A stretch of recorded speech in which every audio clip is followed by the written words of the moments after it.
Halo semuanya, pada kesempatan kali ini kami dari kelompok 3 yang beranggotakan saya, Dea Violeta, kemudian ada Dinda Zamara, kemudian ada Muhammad Afif, ada Nadati Amanda, Rangga, dan juga Selvia Maharani. Pada kesempatan kali ini kami akan mempresentasikan dan juga memaparkan mengenai teori kritis dari pemikiran Jürgen Habermas dan juga Theodor Adorno. Adorno lahir di Frankfurt pada 11 September 1903. Dia adalah seorang keturunan Yahudi yang diliputi oleh suasana musik. Sejak belia, dia sudah belajar musik. Kemudian, dia belajar sosiologi, filsafat, dan musik di universitas asalnya. Selama kuliah, dia dikenal akrab dengan Horkheimer. Mereka adalah sahabat dekat yang akhirnya menjalin hubungan kerjasama dalam bidang intelektual. Adorno mendapatkan gelar doktor filsafat dengan mempertahankan disertasinya tentang fenomenologi Husserl. Dia juga selalu aktif dalam menulis tentang sosiologi musik pada artikel di majalah untuk peneliti musik. Ketika tahun 1934, Adorno hijrah dari Inggris ke Amerika Serikat bersama dengan Horkheimer.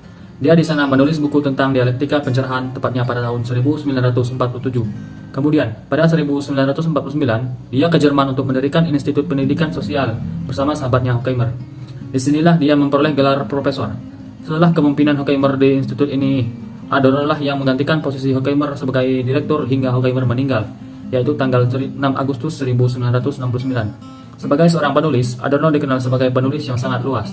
Karyanya yang pernah ditulisnya antara lain adalah Filsafat tentang Musik Modern pada tahun 1949, Pengantar Sosiologi Musik 1962, Dialektika Negatif 1966. Kebanyakan karya Adorno tersebut diterbitkan dalam bahasa Jerman. Karyanya yang paling terkenal adalah The Authoritarian Personality pada tahun 1950. Baiklah, setelah kita mengetahui biografi dari Theodor Adorno, selanjutnya kita masuk pada salah satu pemikiran beliau terkait dialektika pencerahan. Pada umumnya, apa yang menjadi pemikiran Adorno tentang dialektika pencerahan memiliki kesamaan dengan tradisi Marxisme dan idealisme di Jerman pada saat itu. Namun demikian, tidak selamanya apa yang menjadi pemikiran Adorno ini semurni seperti apa yang ada pada tradisi Marxisme dan idealisme. Adorno mengkritik atas identitas sebagai basis atas idealisme. Seperti yang telah diketahui, bila idealisme pada era Plato dan Hegel lebih menekankan pada realitas dan pengertian atas realitas, Adorno justru melakukan yang sebaliknya. Bagi Adorno, yang terpenting adalah menemukan kontradiksi non-identitas. Inilah yang kemudian dimaksudkan oleh Adorno sebagai dialektika negatif yang menjadi inti dari sistem ini. Titik sentral yang dibidik oleh Adorno pada dialektika pencerahan ini adalah rasionalitas. Adorno mempertahankan ide tentang pencerahan karena menurut beliau di dalam pencerahan terdapat sebuah emansipasi atau pembebasan. Kemudian Adorno memiliki pandangan yang berbeda dari Hegel, di mana Hegel mengklaim dialektif melalui negasi dari negasi. Di sini Adorno mengusulkan tentang adanya prinsip dialektika negatif, di mana dialektika negatif ini maksudnya ia menolak segala bentuk jenis pembenaran atau positivisme. Karena bagi Adorno, dialektika negatif itu adalah non-identitas. Meskipun konsep non-identitas ini penting, Adorno juga mengungkapkan bila tidak ada pemikiran yang dapat mengungkapkan non-identitas. Pemikiran identitas hanya bisa memikirkan kontradiksi sebagai sesuatu yang murni, yaitu sebagai identitas yang lain. Oke, selanjutnya di sini saya akan menjelaskan tentang Adorno dan kebudayaan massa. Dalam pemikiran Adorno, kebudayaan massa merupakan produk nyata dari pemikiran pencerahan semua kapitalisme. Apa yang dilakukan oleh masyarakat kapitalisme pada kebudayaan? Ialah dengan menjadikan kebudayaan menjadi patuh pada hukum komoditi kapitalisme. Dalam bahasa Adorno, orang yang seperti ini hanya akan menghasilkan apa yang disebut sebagai kebudayaan industri, yaitu industri yang ditunjukkan pada masa dan produksi yang dilakukan adalah berdasarkan pada mekanisme kekuasaan sang produser dalam menentukan bentuk, gaya, dan maknanya. Dalam hal ini, Adorno menganggap bila kebudayaan industri ialah bentuk pengakomodaan konsumer dalam kepentingan kapitalisme melalui kebudayaan. Adorno menyatakan bila kebudayaan industri merupakan bentuk dehumanisasi melalui kebudayaan. Inilah yang sebenarnya akan menghambat mimpi manusia untuk hidup dalam kebebasan dan kebahagiaan yang sesungguhnya. Apa yang dikonsumsi oleh konsumer atau massa atas berbagai kebebasan untuk memilih produk gaya hidup, sebenarnya hanyalah kebebasan yang berada dalam keterbatasan pilihan. Bagi Adorno, seni seharusnya menolak segala muatan ideologis. Karena dalam hal ini Adorno sangat menjunjung tinggi kemurnian seni. Baiklah, saya akan menjelaskan sedikit tentang Adorno dan teori kritis. Adorno meyakini bahwa pemikiran konseptual muncul dari kebutuhan terhadap adaptasi, dan karenanya selalu membawa benih-benih dominasi di dalamnya. Dalam sistem pemikiran Hegel, dominasi pada wilayah materi tercermin dengan dominasi pada tataran konsep. Totalitarianisme sistem pemikiran paralel dengan totalitarian fasisme dan totalitarianisme dalam industri kebudayaan.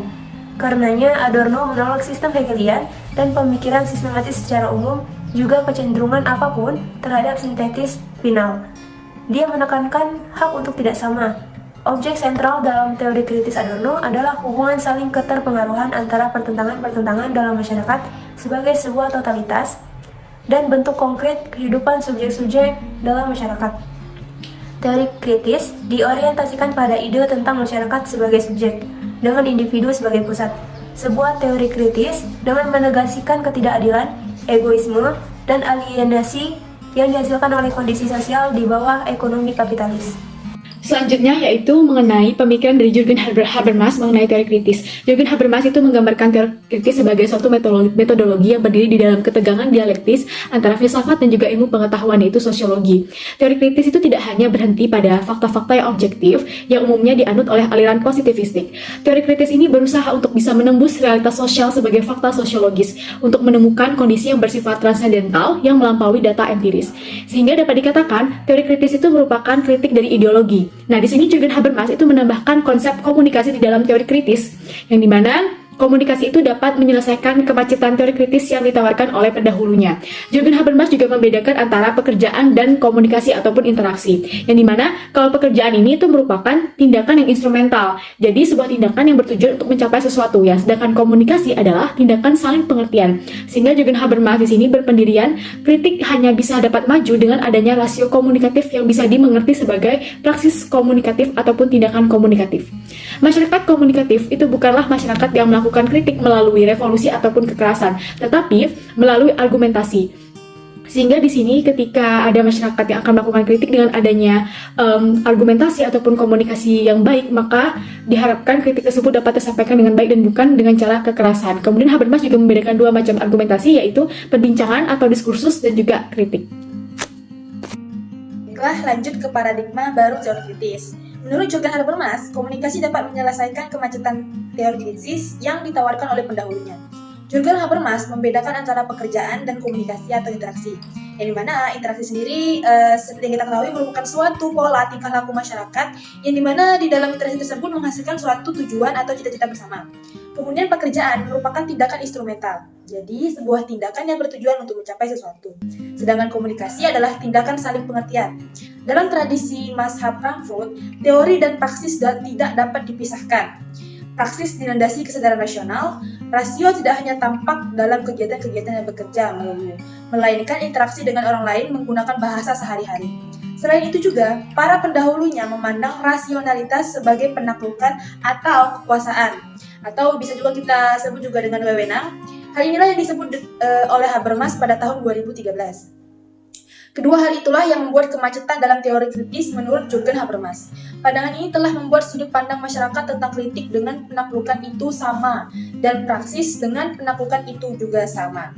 Jürgen Habermas berpendirian kritik hanya dapat maju dengan rasio komunikatif, yang dimengerti sebagai praksis komunikatif itu sendiri. Masyarakat komunikatif bukanlah masyarakat yang melakukan kritik melalui revolusi atau kekerasan, tetapi melalui argumentasi, yang dimana seperti yang kita ketahui argumentasi merupakan suatu pendapat seseorang yang mungkin bisa juga kita sebut sebagai hal yang menantang atau hal yang bisa kita sebut kita tuh tidak setuju dengan hal tersebut. Kemudian Habermas membedakan dua macam argumentasi, yaitu perbincangan atau diskursus dan kritik. Baiklah, mungkin itu saja ilmu yang bisa kami sampaikan kepada teman-teman yang telah menyempatkan untuk melihat atau sekedar menonton video dari kelompok kami. Saya akan undur diri. Sekian, wassalamualaikum warahmatullahi wabarakatuh.